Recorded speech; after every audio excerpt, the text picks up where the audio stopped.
नमस्कार मित्रांनो, तुमचे स्वागत आहे श्री स्वामी समर्थ. मित्रांनो, आजवर मोठा शनिवारचा दिवस. मित्रांनो, शनिवारचा दिवस हा बजरंगबली हनुमानाचा दिवस मानला जातो आणि त्यासोबतच शनिदेवाचा दिवस सुद्धा मानला जातो. मित्रांनो, पितृपक्ष सुरू आहे आणि आपण दररोज स्वामी समर्थांची विशेष सेवा करतो. या विशेष सेवेमध्ये आपण एका विशेष मंत्राचा जप फक्त 21 वेळेस करतो आणि या सेवेमध्ये महिला, पुरुष, शिकणारी मुलं कोणीही सहभागी होऊ शकतात आणि कोणीही या मंत्राचा जप करू शकतात. तुम्हाला फक्त आजच्या दिवशी सकाळी किंवा संध्याकाळी कोणत्याही एका वेळेस आपले हात, पाय, तोंड स्वच्छ धुवून देवघरासमोर बसायचे आहे. सगळ्यात आधी दिवा अगरबत्ती लावायची आणि आपले दोन्ही हात जोडून स्वामी समर्थ महाराजांना प्रार्थना करायची, सुख समृद्धीसाठी, बरकतीसाठी, आरोग्यासाठी, अडचणी, संकट, समस्या दूर करण्यासाठी.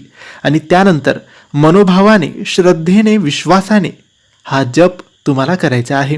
मित्रांनो, हा मंत्र काही असा आहे: ओम गर्वदहनाय नमः, ओम गर्वदहनाय नमः. मित्रांनो, हा मंत्र स्वामी समर्थांच्या अष्टनामावलीमधला मंत्र आहे.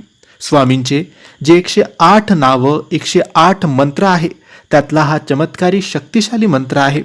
तर मित्रांनो, हा मंत्र जप तुम्हाला फक्त 21 वेळेस करायचा आहे. 21पेक्षा जास्त नाही, 21पेक्षा कमी नाही. आणि मंत्र जप करताना कोणतीही कसलीही घाई करू नका. अगदी सावकाश, हळुवारपणे तुम्हाला हा मंत्र जप करायचा आहे. मित्रांनो, श्रद्धेने, विश्वासाने जर जप कराल तर स्वामी महाराज नक्की प्रसन्न होतील आणि तुमच्या इच्छा, मनोकामना पूर्ण करतील, तुमचे संकट, समस्या, अडचणी दूर करतील. तर मित्रांनो, स्वामींवर विश्वास ठेवून दररोज या सेवेत सहभागी व्हा आणि ही सेवा अवश्य करा. तर मित्रांनो, माहिती तुम्हाला आवडली असेल तर लाईक आणि शेअर करा. काही प्रश्न असतील तर कमेंट्सद्वारे विचारा. आमच्या चॅनलला सबस्क्राईब करायला विसरू नका. धन्यवाद.